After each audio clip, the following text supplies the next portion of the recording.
together. And with that, I'm being told that we're ready for our next runs. Let's toss it over to PeteDorr, who's going to be running Dr. Hauzer for us.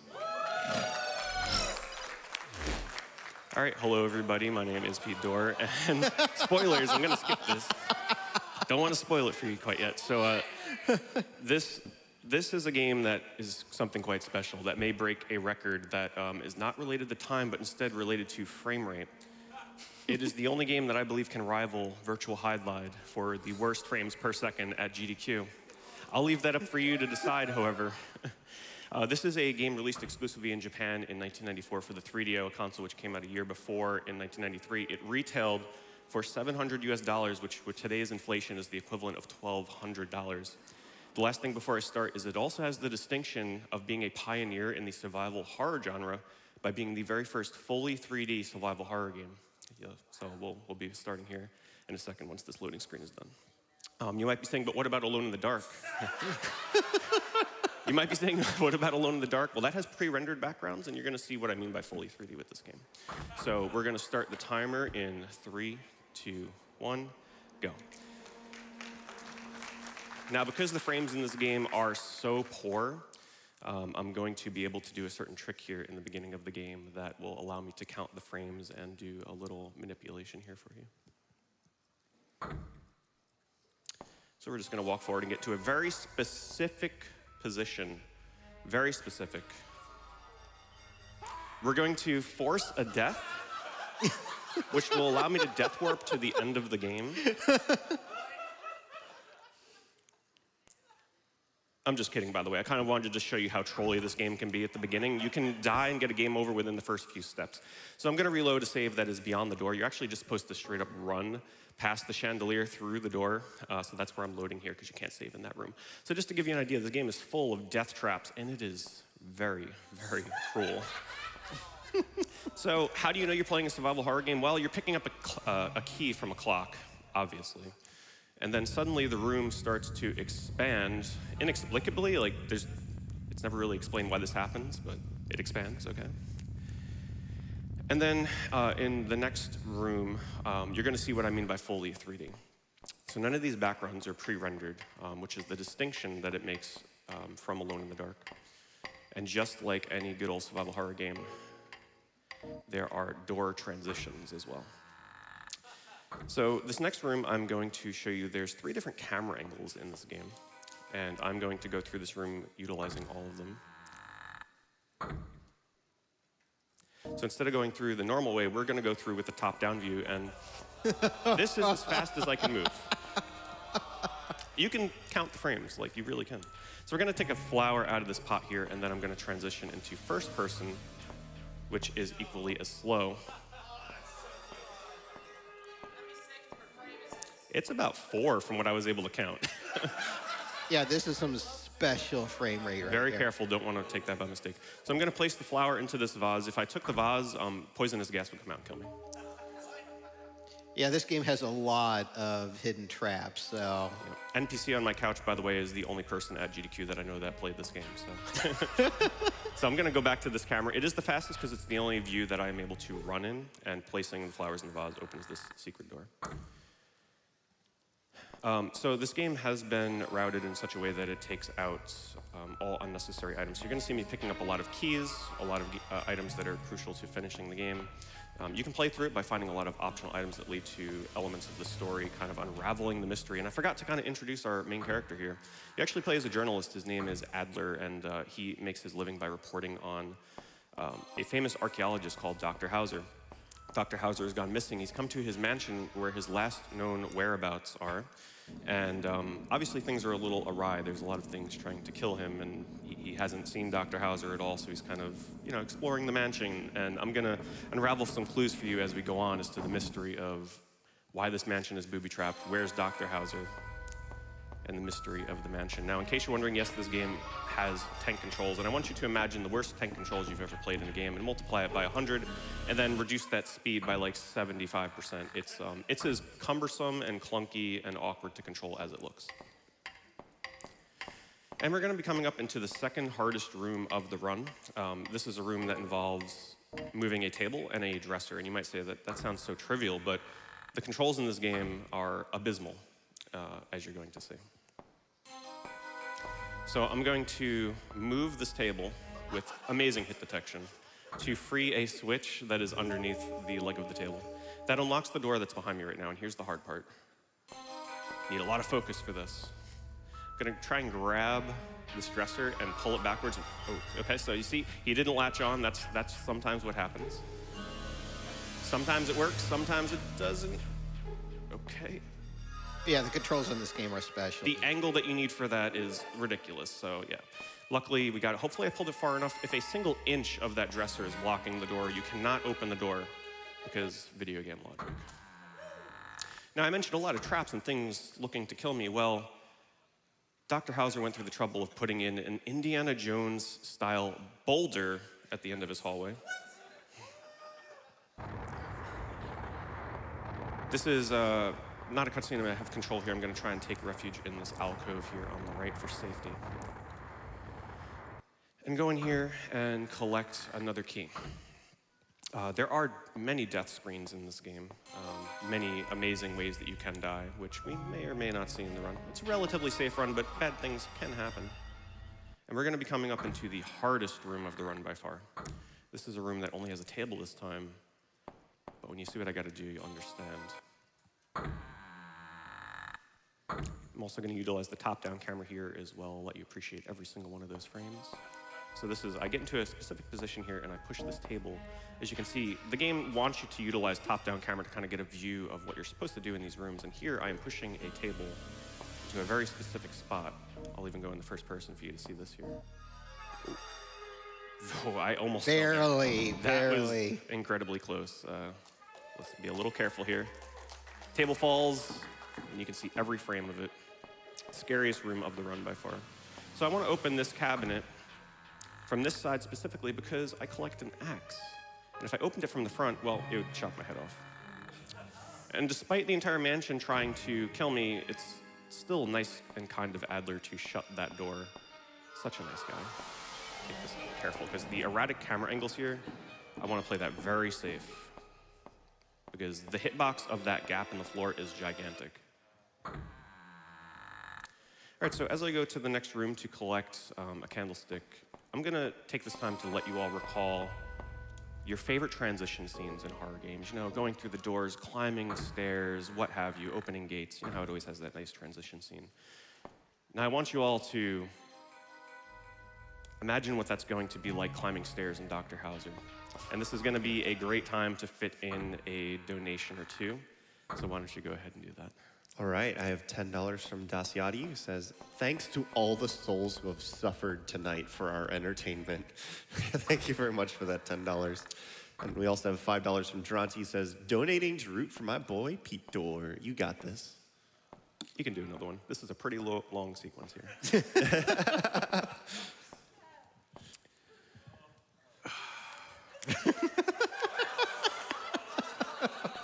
I've got $10 from Shepherd's Hook. It says, Dad just got through cancer treatment. It's on the up and up. Cheers to GDQ and all you helping out to a good cause. So this was skippable, by the way, but I figured you'd all enjoy that. Also gives me a nice stretch break. So I like to call this room the sort of catch-all.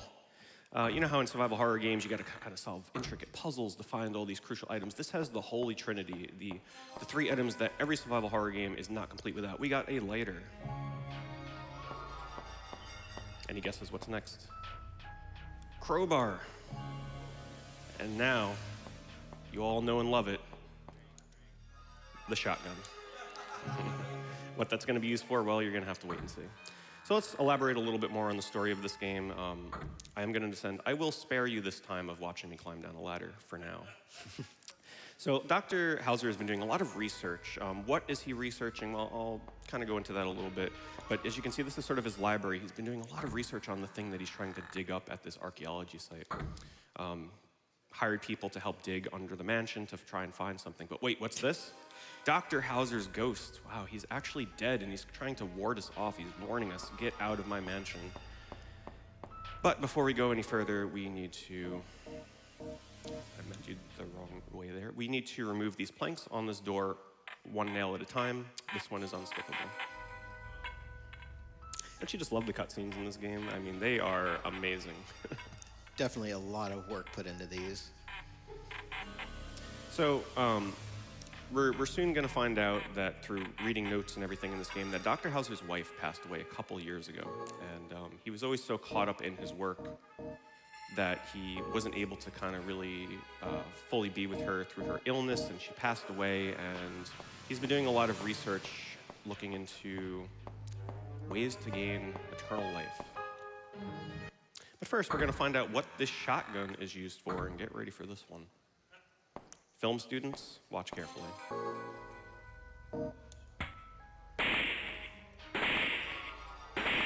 Multiple angle shotgun shot to take out a single panel of green glass, and that's it. If you thought we were going to be killing zombies or monsters, no, that's it. That's the last use of the shotgun in the game. And then we come across a grisly discovery. A dead body that's been drained of its life. Dr. Hauzer is murdering the people that he hired to help dig at this mansion. Why is he murdering them? And what is he trying to hide? You're going to have to wait to find out. Next is a very difficult room that I need to be very careful in. Unfortunately, I would love to show you all the death scenes in this game, and I'm going to go very carefully through this room.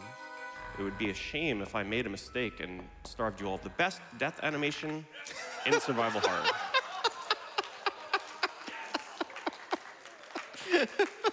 Totally worth the time loss. Hope you enjoyed that one. So let's load that and do it the correct way. That is such a special death.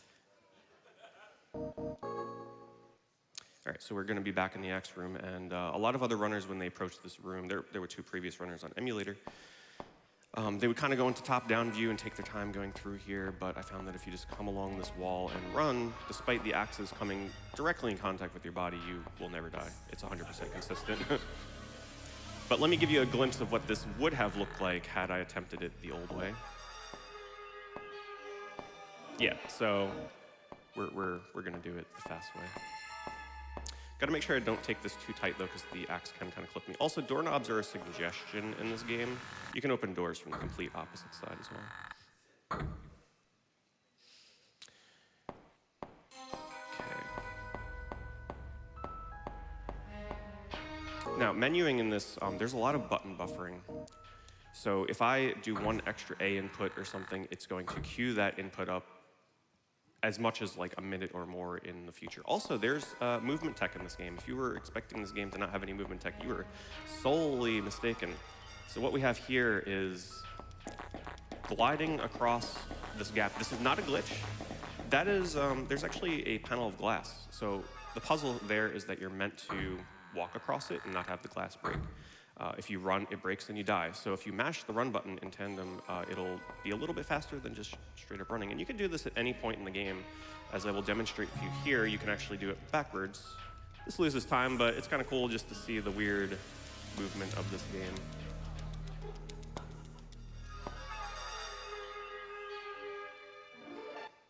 And of course, going back across, I need to make sure that I am not running whatsoever. Might as well do this one backwards too.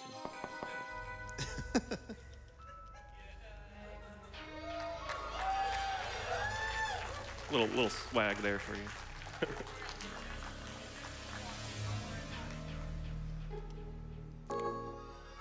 All right, so now we're going to be setting off a trap in this room here.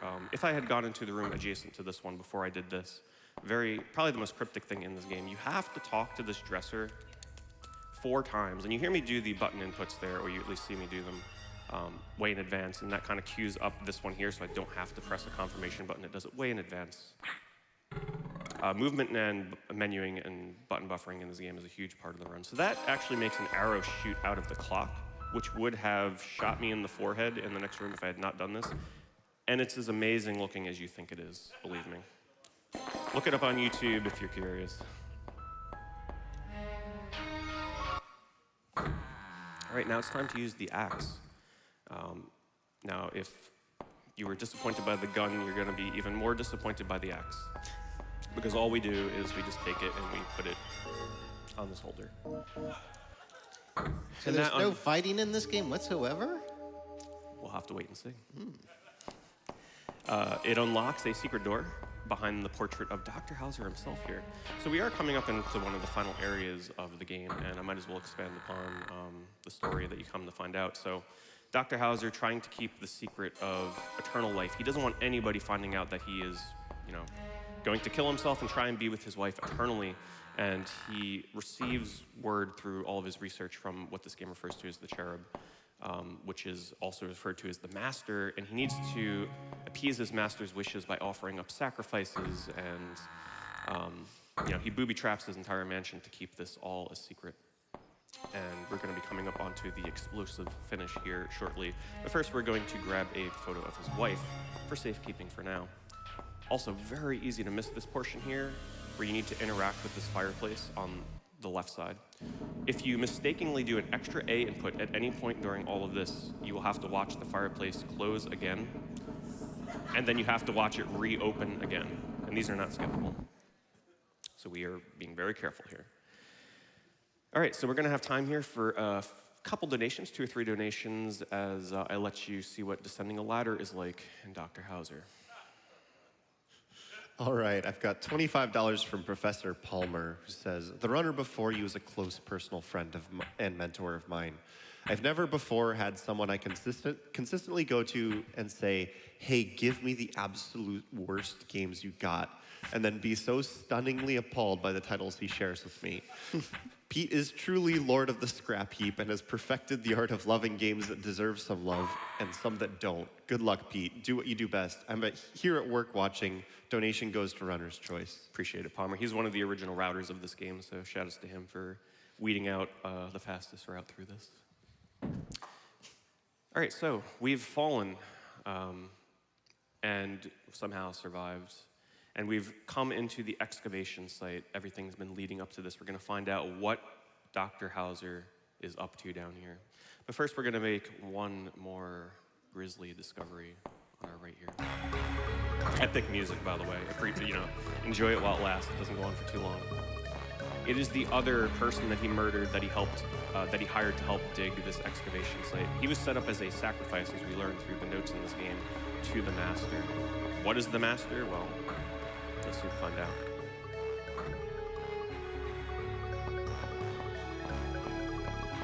All right, so I need to be very careful in this room here. I'm going to be using the dynamite, and if I'm not quick in here, they only give you a couple seconds window to plant the dynamite, blow up this wall, and then escape. So if I take a little bit too long, it's not going to be good. You'll see the time frame once I exit here. Turn around and explodes. So a lot of people die there when they attempt to play this game. Oh, if you love that, just wait. That's not how you dynamite. Beautiful spaghetti explosion. So yes, we are going to be taking a minecart into the final showdown. There is a final boss in this game. How it's going to play out, well, I don't think you're prepared for this one. I will be skipping this cutscene because we will get a similar one later. All right, and the final door. I'm going to press start here. This buffers a start input a minute and a half from now. Enjoy this minute and a half unskippable cutscene of the final answers that we've been seeking. So this is the excavation site. This is what Dr. Hauzer has been looking for his whole time in this mansion. And we see something in the distance, but wait a minute. Dr. Hauzer's down here, and he's not happy. So as it finds out, this is what he's spent years looking for. This monolith known as the Cherub, also known as the Master, is what was leading him towards eternal life. And he possesses this structure and finally gains the eternal life that he's been seeking, but he's a little upset. He doesn't see his wife anywhere. He can't find his wife, and he thinks the reasoning behind that is because of Adler, our main character here. He thinks his showing up at the end here is what's preventing him from being with his wife eternally. And he's definitely voicing his displeasure right now. But we've got time for maybe 1 or 2 more quick donations before we reach the explosive conclusion. All right, I have $10 from Cam, who says, 3DO represent. It's not audio, it's not video, it's 3DO. Also have $10 from your boy Grunt, who says, wow, this 3D movie maker speedrun is cool. Can fit in more. And also we've got $25 from Erithos, who says, the clock ticks faster than the frame rate. So you can play this game actually in English as well if you play it on emulator. There's an English patch if you're curious. Also, shout-outs to the Japanese restream. Hello, hopefully you're enjoying this one. And if any of the 5 of you that bought this game in a 3DO back in 1994 in chat, we'd love to see your comments on the YouTube VOD for this. Let us know what it was like playing this game. So here's the final boss. If you equip the photo of your wife and walk forward with it, you gain invincibility. It's supposed to be like a bullet hell in a way, where you're supposed to be dodging these flames. I'm putting it into first-person. You're also coming up on time very shortly, which gains me invincibility, so we don't have to dodge any fireballs. And time. We throw the photo of his wife at him, and suddenly he finds her in the afterlife. He's with her. Enjoy these faces. He finds her in the afterlife, but it's short-lived because for whatever reason, this happens.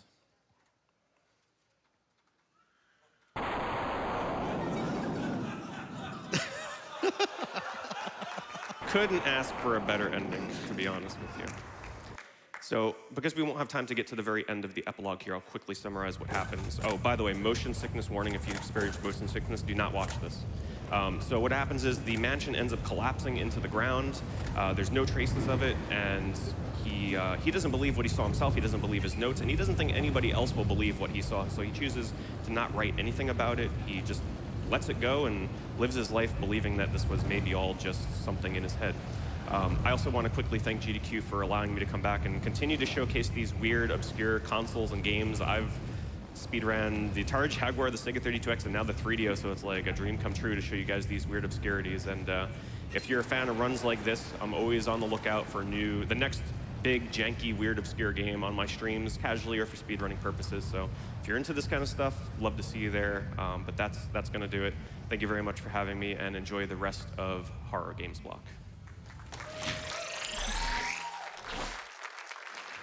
All right, thank you very much, PeteDorr, for that run of Dr. Hauzer. Coming up next, we are going to have Night Cry, which is another game, I'll say. Make sure you stay tuned for that. But before we get going on donations, we're going to take a quick break and play some Twitch ads.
I'm not sure if PeteDorr is still in hearing range, but we've got $100 from Caltech9, who says, this is for Dr. Hauzer Speedrun.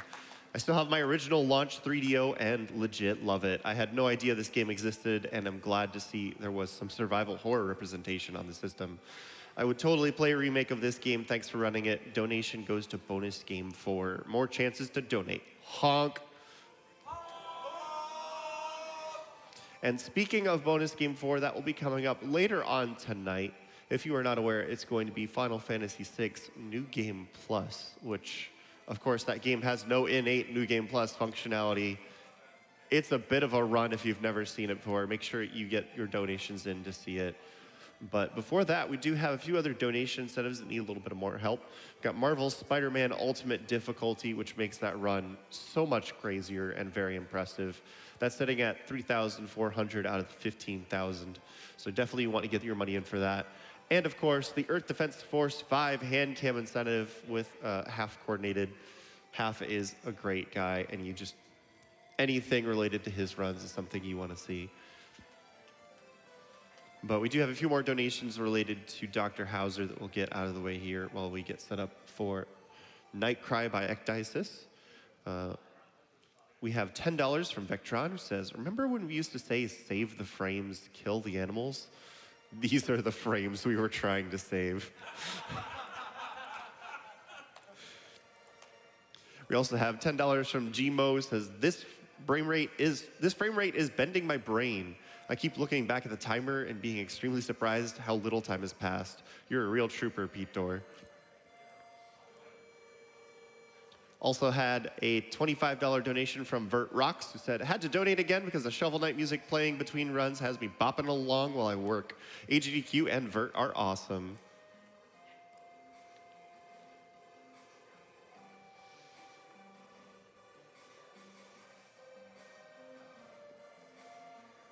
I have $20 from Steve C., who says, thanks for putting on another amazing GDQ. I work for a cancer center and can definitely attest to the benefit gained from donating to the Prevent Cancer Foundation. Thanks for all the amazing work by the runners and everyone involved in setting up, planning, and supporting the event. Thank you very much for your donation, Steve.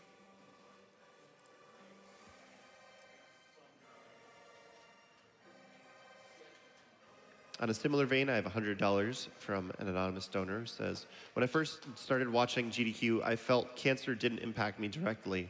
Since then, both my parents have survived cancer and many friends have had it. The work on early detection PCF does is invaluable to helping save and improve lives. Thanks to all.